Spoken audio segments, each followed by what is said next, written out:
சங்கீதம் 147:12 எல்லாரும் சேர்ந்து இந்த வசனத்தை நாம் படிப்போம். எருசலேமே கர்த்தரை ஸ்தோத்திரி, சீயோனே உன் தேவனை துதி. அவர் உன் வாசல்களின் தாழ்வாள்களை பலப்படுத்தி உன்னிடத்தில் இருக்கிற உன் பிள்ளைகளை ஆசீர்வதிக்கிறார். உன் எல்லைகளை சமாதான உள்ளவர்களாக்கி உச்சிதமான கோதமையினால் உன்னை என்ன செய்கிறார்? திருப்தியாகும். ஆமென். இந்த வார்த்தை தான் நமக்கு இன்னைக்கு கர்த்தர் பேசுற வார்த்தையா நாம் விசுவாசிப்போம். நாம் கர்த்தரை ஸ்தோத்திரம் பண்ண வேண்டும். இப்பொழுது என்ன பண்ணணும்? சத்தமா சொல்லுங்க, ஸ்தோத்திரம். தேவனை துதிக்க வேண்டும். ஏன்னா அவர் நம்முடைய வாசல்களின் தாழ்பாள்களை என்ன செய்கிறார்? பலப்படுத்துகிறார். வீக்கான தாழ்பால் தான் எட்டி உதவிட்டா அந்த தாழ்பால் உடஞ்சி போயிடும். தாழ்பால் ஒரு ஆபத்து வந்துச்சுன்னா என்ன செய்வாங்க? ஓடி போய் தாழ் போட்டுவாங்க. யாரும் உள்ள வரக்கூடாது. ஒரு ஆபத்தை கண்டா தாழ் போட்டு கொள்வாங்க. அதுதான் உள்தாள் வைத்திருக்கிறோம்.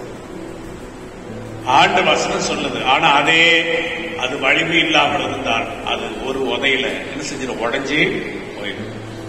ஆண்டு வசனம் சொல்லுகிறது, நீ கர்த்தரை நாம் ஸ்தோத்திரம் பண்ணும் பொழுது நம்முடைய தாழ்பாள்களை அவர் பலப்படுத்துகிறார்.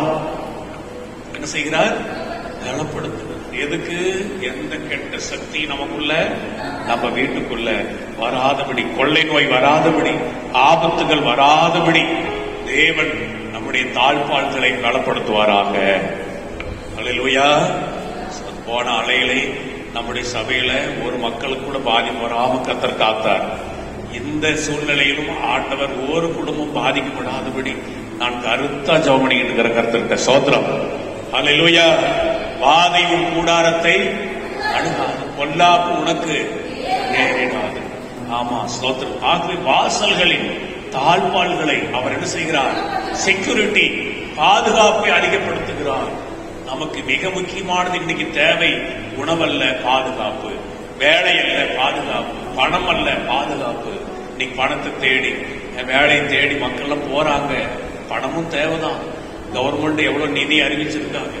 ஆனாலும் அதைவிட மிகப்பெரிய காரியம் என்னவென்றால் நமக்கு பாதுகாப்பு வேண்டும். ஸ்தோத்திரம். அல்லேலூயா. ஆமா, அதுல பாதிக்கப்பட்டு வந்தவங்களை கேட்டாதான் தெரியும் எப்படி எல்லாம் அனுபவங்களை கடந்து கஷ்டமான காலங்கள் போனோம். ஸ்தோத்திரம். அல்லேலூயா. கொரோனா பாதிச்சவங்க யாரும் சந்தோஷமாவே இல்லை. எங்க ரிலேஷன் ஒருத்தருக்கு கொரோனா பாதிப்பு வந்துச்சு. அவர்கிட்ட நான் போன்ல பேசினேன். அவருடைய சந்தோஷமே செத்து போச்சு. நம்பிக்கை இல்லாம பேசிக்கிட்டு இருக்கிறத நான் பார்த்தேன். நான் தைரியம் பண்ணி சுவாசனம் சொல்லி நான் ஜெபம் பண்ணினேன். அல்லேலூயா. ஸ்தோத்திரம். ஆகவே ஸ்தோத்திரம். அது வந்து போனவங்களுக்கு தான், அந்த அனுபவத்தை கடந்தவங்களுக்கு தான் தெரியும். ஆகவே நமக்கு இன்னைக்கு தேவை என்னது? பாதுகாப்பு. என்னது? முகக்கவசம் இல்லாம எங்கேயும் போகக்கூடாது. சம்பந்தம் இல்லாத ஆள்கிட்ட போய் கலக்கக்கூடாது. ஒரு சொந்தக்கார வீட்டுக்கு போகாதீங்க. ஒரு சொந்தக்காரை உங்க வீட்டுக்கு வர வைக்காதீங்க. ரொம்ப மரணம் அல்லது திருமண காரியங்கள் கூட்டம் குறைவா கூடி உங்களை பாதுகாத்துங்க. கர்த்தருக்கு ஸ்தோத்திரம். தேவன் சங்கீதம் 125 சங்கீதம் 2 வசனம் படிச்சீங்கன்னா, பர்வதங்கள் எருசலேமை சுற்றி இருக்குமா போல் கர்த்தர் இது முதல் என்றென்றைக்கும் தம்முடைய ஜனத்தை சுற்றிலும் இருக்கிறார். ஆமென் சொல்லுங்க. ஹல்லேலூயா. கர்த்தர் இந்த சூழ்நிலை கண்டு ஓடி போய்விடவில்லை. தேவன் கண்ணை மூடிக்கொண்டிருக்கவில்லை. இஸ்ரவேலை காக்கிறவர் உறங்குவதும் இல்லை, தூங்குறதும் இல்லை. அவர் அந்த சூழ்நிலை கவனிக்கிறார். இந்தியாவுடைய கஷ்டத்தெல்லாம் கவனிக்கிறார். இந்த கண்ணீரை எல்லாம் கவனிக்கிறார். ஆண்டவர் நிச்சயம் இறக்கம் செய்வார். ஆமென். வெளிநாடுகள்ல பயங்கரமான மரணம், சாவு வந்தது. ஆனால் அங்கெல்லாம் இன்னைக்கு அப்படியே எல்லாம் மறைஞ்சு போய்விட்டது. அதுபோல இந்தியாவுக்கு அப்படிப்பட்ட ஒரு சூழ்நிலை வரும். நாம் நம் தேசத்துக்காக ஜெபிக்க வேண்டும். எங்க இருக்கிறார் ஆண்டவர்? பர்வதங்கள் எருசலேமை சுற்றிலும். ஆமா, எருசலேமை சுற்றி 7 மலைகள் ஏதோ இருக்குதா சொல்லுகிறார். மலைகள் சூழ்ந்த பட்டணம் எருசலேம். நடுவுல தான் எருசலேம். அதனாலதான் அதை யாரும் தாக்க முடிவதில்லை. தோத்திரம். போன வாரம் கூட முந்தா நாள் ஒரு குண்டு வெடிப்பு நடந்து நீங்க பார்த்திருப்பீங்க. ஹமாஸ் தீவிரவாதிகள் பலஸ்தீனாவுக்கும் எருசலேமுக்கும் சண்டை வந்து 83 பேர் செத்து போயிருக்கிறார்கள். சோத்திரம். ஹல்லேலூயா. ஆமா, பலஸ்தீனா எங்களுதுங்கிறாங்க இவங்க. அவங்க எங்களுதுங்கிறாங்க. ரெண்டு சண்டை நடந்தே இருக்கிறது. ஸ்தோத்திரம். பலஸ்தீனா என்னை கைப்பற்றி ஸ்தோத்திரம் இஸ்ரேல் மக்கள் ஜெயிக்கிறார்களோ அப்பதான் இயேசு வருவார். ஸ்தோத்திரம். அங்க ஒரு ஆலயம் கட்டப்பட வேண்டும் எருசலேமில். அந்த ஆலயத்தை கட்ட விடாம தீவிரவாதி தடுத்து கொண்டே இருக்காங்க. அது கட்டி சங்கீதம் 46:5 தேவன் அதன் நடுவில் இருக்கிறார். அந்த நகரத்தின் நடுவில் இருக்கிறார். அது அசையாது. அதிகாலையிலே தேவன் அதற்கு சகாயம் பண்ணுவார். அல்ல சொல்லு ஹல்லேலூயா. தேவன் எங்க இருக்கிறார்? நடுவில் இருக்கிறார். எருசலேமை பற்றி சொல்லப்பட்டிருக்கிறது. எருசலேமுக்கு வந்த மாதிரி ஆபத்து எங்கேயுமே வந்ததில்லை. இதுவரைக்கும் அந்த நகரத்தை யாரும் பிடிக்க முடியவில்லை, அழிக்க முடியவில்லை. ஆமென் சொல்லுங்க. ஸ்தோத்திரம். அது இன்னைக்கு வரைக்கும் பத்திரமாக இருக்கிறது அந்த நாடு. இரண்டாம் உலகப் போரின் போது கூட எருசலேமை யாரும் பிடிக்க முடியல. உலக நாடுகளை சேர்ந்து யுத்தம் பண்ணும் போது கூட அமெரிக்கா எருசலேமுக்கு உதவி செய்து எருசலேமை தப்பு வச்சிருச்சு. ஆமென் சொல்லுங்க. ஸ்தோத்திரம். ஏன்னா கர்த்தர் அது நடுவில் இருக்கிறார். அது என்ன செய்யாது? அசையாது. கர்த்தர் இருக்கும் பொழுது அது அசையாது. படிங்க. அதிகாலையில் தேவன் அதற்கு சகாயம் பண்ணுவார். 6ஆம் வசனம். ஜாதிகள் கொந்தளித்தது, ராஜ்யங்கள் தத்தளித்தது. அவர் தமது சத்தத்தை முழங்க பண்ணினார், பூமி உருகி போயிற்று. ஹல்லேலூயா. ஆமா, இப்ப பாருங்க, ஜாதிகள் ராஜ்யங்கள் எல்லாம் தத்தளிக்கிறது. பாருங்க, இந்தியா தத்தளிக்குது. உலகத்திலிருந்து எல்லா நாடுகளிலிருந்து ஆக்சிஜன் இறக்குமதி பண்றாங்க. பத்த மாட்டேங்குது. எல்லா ஆஸ்பத்திரியும் ஃபுல் ஆகி வச்சான். தெரியுமா உங்களுக்கு? பிரைவேட் ஆஸ்பத்திரியும் ஃபுல்லு, ஜிஹெச்சும். எங்க போய் மக்கள் வைத்தியம் பண்ணுவாங்க? நிலைமை யோசிச்சு பாருங்க. எல்லாம் ஃபுல். எங்க போனாலும் வர வேண்டாங்கிறாங்க. எங்க போய் அட்மிஷன் ஆகிறது? எப்படி சுகமாய்க்க? யோசித்து பாருங்க. தத்தளித்தது, ராஜ்யங்கள் தத்தளித்தது. ஆனாலும் 7ஆம் வசனம். சேனைகளின், எல்லாரும் சொல்லுங்க, சேனைகளின் கர்த்தர் நம்மோடு இருக்கிறார். யாக்கோபின் தேவன் நமக்கு உயர்ந்த அடைக்கலமான. சூழ்நிலை எப்படி இருந்தாலும் சரி, கர்த்தர் நம்மோடு கூட இருக்கிறார். எத்தனை பேர் நம்புறீங்க? ஸ்தோத்திரம். இந்த கடினமான சூழ்நிலையிலும் கர்த்தர் நம்மளை சுற்றிலும் இருக்கிறார், சூழ்ந்திருக்கிறார்.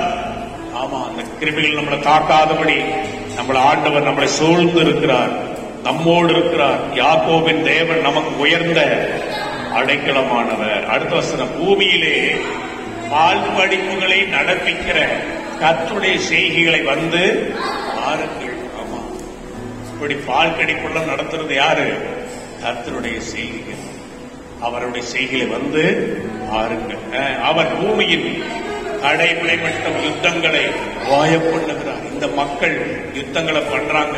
ஆனா கர்த்தர் அந்த யுத்தத்தை என்ன செய்வாராமா? வாய பண்ணி விடுவார். இந்த கொரோனா யுத்தத்தையும் ஆண்டவர் வாய பண்ணுவார். நிச்சயமா அந்த கொரோனா யுத்தம் ஓயும்.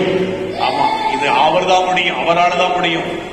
ஸ்தோத்திரம். வில்லை ஒழித்து ஈட்டியை முறிக்கிறார், ரதங்களை நெருப்பினால் சுட்டெரிக்கிறார். ஸ்தோத்திரம். ஹல்லேலூயா. ஆமா, ஈட்டியை முறிக்கிறார், வில்லை ஒழிக்கிறார், ரதங்களை நெருப்பினால சுட்டெரிச்சு யுத்தங்களை அப்படியே அவர் வாய பண்ணுகிறார். 10ஆம் வசனம் படிச்சீங்கன்னா, நீங்கள் அமர்ந்திருந்து நானே தேவன் என்று அறிந்து கொள்ளுங்கள். ஜாதிகளுக்குள்ளே உயர்ந்திருப்பேன், பூமியிலே உயர்ந்திருப்பேன். கர்த்தர் ஒருவரே உயர்ந்திருப்பார். நாம் அமர்ந்திருந்து இந்த சூழ்நிலையில யார்தான் தேவன்? கர்த்தர் தான் தேவன் என்பதை நாம் அறிந்து கொள்ள வேண்டும். அவர் ஜாதிகளில் இந்த பூமியில் உயர்ந்திருக்கிறார். கர்த்தருக்கு ஸ்தோத்திரம். கர்த்தர் பெரியவர், கர்த்தர் பெரியவர். ஆமா, உயர்ந்திருப்பார். இந்த சூழ்நிலையெல்லாம் மாறும். இதெல்லாம் சீக்கிரத்துல மாறிவிடும். விசுவாசமா இருப்போம். கர்த்தர் தான் இந்த யுத்தத்தை வாய பண்ணுகிறவர். அவர் தான் இந்த யுத்தத்துக்கு ஒரு முடிவு கொண்டு வர முடியும். ஆகவே அவர் எருசலேமின் நடுவில் இருந்தது போல தம்முடைய ஜனத்தின் நடுவில் இருக்கிறார். ஹல்லேலூயா. நாம கர்த்தரை சோதரிக்க வேண்டும். அப்போதான் நம்முடைய வீட்டு வாசல் படி தாழ்பால் பலப்படும், பலமா இருக்கும். ஆமா, உன் எல்லைகளை எப்படி ஆக்குறாரு? சமாதானம் உள்ளதாக்கி. நம்முடைய எல்லையெல்லாம் எப்படி இருக்கும்? சமாதானம். ஆமா, போன கொரோனா வந்த போது ஊமாண்டிற்காக ஜெபிச்சேன். ஆண்டு வாக்கு அழிவு நாசம் எல்லையில வராதுன்னார். சோத்திரம். அது மாதிரி இதுவரைக்கும் யாரும் கொரோனான்னு சாகல. கர்த்தர் இனி அப்படியே ஆண்டவர் பாதுகாப்பாரா? ஆமென் சொல்லுங்க. சோத்திரம். எந்த அழிவும் நாசம் நம்முடைய எல்லையில வரவே கூடாது. சோத்திரம். உன்னிடத்தில் இருக்கிற ஒரு பிள்ளைகளை அவர் என்ன செய்கிறார்? ஆசீர்வதிக்கிறார். அது 147 படிச்சீங்கன்னா, உன்னை உச்சிதமான கோதுமையினால் அவர் என்ன செய்கிறார்? போஷிக்கு திருப்தி ஆக்குகிறார். ஆமென் சொல்லுங்க. சோத்திரம். கொரோனா வந்து விட்டது, வேலை இல்லாம போய்விட்டது. சோத்திரம். வேலை இல்லாமல் போய்விட்டது, பணத்துக்கு என்ன பண்றது அப்படின்னு உங்களுக்கு மட்டுமில்ல, எனக்கும் நிறைய கொஸ்டின்லாம் வருது. கர்த்தருக்கு சோத்திரம். ஆனா போன வருஷம் கொரோனா காலத்துல ஆண்டவர் எவ்வளவு அதிசயமா எங்களை நடத்தினாருங்கிறது அப்படியே மனப்பாடமா இருக்குது எனக்கு. கொரோனா இல்லாத காலத்தை விட கொரோனா காலத்துல தான் தேவன் அற்புதமா எங்கள் தேவைகள்லாம் சந்தித்து சபை நடத்தி வந்தார். ஆமென். சோத்திரம். ஹல்லேலூயா. ஆமா, கர்த்தரால முடியுமா முடியாதா? முடியும். கர்த்தர் நடத்துவார், உங்களை உங்க குடும்பத்தை நடத்துவார். உளுத்து போன கோதுமை அல்ல, எத்தனை என்ன கோதுமை? உச்சிதமான ஃபர்ஸ்ட் கிளாஸ் கோதுமையினால ஒண்ணு நான் என்ன செய்வேன்? திருப்தி ஆகுவேன். எப்படின்னு கேட்க கூடாது கேள்வி. ஆண்டவர் சொன்னா செய்வார். ஆமா, வடாந்திரத்தில் 40 வருஷம் மன்னாவை கொண்டு மக்களை போஷித்து சாப்பிட வச்ச ஆண்டவர் இன்னைக்கு மாறாதவரா இருக்கிறார். கர்த்தருக்கு ஸ்தோத்திரம். ஹல்லேலூயா. கர்த்தர் உங்கள் தாழ்பாள்களை பலப்படுத்துகிறார். உன் பிள்ளைகளை அவர் ஆசீர்வதிக்கிறார். உங்கள் எல்லைகளை சமாதானம் உள்ளவர்களாய் மாற்றுகிறார். உச்சிதமான கோதுமையினால் உங்களை போஷிக்கிறார். எப்ப நீங்க கர்த்தரை ஸ்தோத்திரம் பண்ண வேண்டும். என்ன செய்யணும்? நல்ல கர்த்தரை ஸ்தோத்திரம் பண்ணணும். முழங்கால் போட்டு வீட்டுல உட்கார்ந்து நேரம் கிடைக்கும் பொழுதெல்லாம் நம்ம இப்ப கடினமான சூழ்நிலை கடந்து போக நாம் அதிகமாக ஜெபத்துல ஆண்டவரை தேட வேண்டும். கர்த்தருக்கு ஸ்தோத்திரம். எல்லாரும் இருக்கிற இடத்துல அப்படியே முழங்கால் படிட்டு ஸ்தோத்திரம். ஹல்லேலூயா, ஹல்லேலூயா, ஹல்லேலூயா. கர்த்தரை நோக்கி பார்ப்போம். கர்த்தரை ஸ்தோத்திரம் பண்ணுவோம். ஸ்தோத்திரம், ஸ்தோத்திரம், ஸ்தோத்திரம், ஸ்தோத்திரம், ஸ்தோத்திரம், ஸ்தோத்திரம், ஸ்தோத்திரம். எருசலேமே கர்த்தரை ஸ்தோத்திரி, சீயோனே உன் தேவனை துதி. அவர் ஹல்லேலூயா உன் வாசல்களின் தாழ்பாள்களை பலப்படுத்துகிறார். ஓரி கபர பலபர பலபரவ ஷக்கர பலபரவ ஓரி கபர பலபரவ. நம்முடைய குடும்பங்களுடைய எல்லா தாழ்பாளையும் பலப்படுத்துவாராக. ஒரு வீட்டை வாதி நெருங்காதபடி நாங்கள் ஜெபிக்கிறோம், சோத்தரிக்கிறோம். வெள்ள கர்த்தரை சோத்தரிப்போம் இருக்கிற இடங்கள்ல. ஹல்லேலூயா, ஹல்லேலூயா, ஹல்லேலூயா, ஹல்லேலூயா. இயேசுவே உமக்கு ஸ்தோத்திரம், ஸ்தோத்திரம், ஸ்தோத்திரம், ஸ்தோத்திரம், ஸ்தோத்திரம், ஸ்தோத்திரம், ஸ்தோத்திரம், ஸ்தோத்திரம், ஸ்தோத்திரம். கிருபை தாருங்க, கிருபை தாருங்க, கிருபை தாருங்க. அம்மாப்பேட்டையினுடைய தாழ்பாளை பலப்படுத்துங்க. ஊபாரிட்டு தாழ்பாளை பலப்படுத்துங்க. எங்க வீடுகளின் தாழ்பாள்களை பலப்படுத்துங்க. எங்க பிள்ளைகளை ஆசீர்வதிங்க. தகப்பனே உமக்கு நன்றி, நன்றி, நன்றி, நன்றி. இயேசுவே உமக்கு ஸ்தோத்திரம். உச்சிதமான கோதுமையினால் போஷிங்க. எங்கள் எல்லைகள் சமாதானம் உள்ளவர்களாய் மாறட்டும். ஓரி கபர பலபர பலபரவா.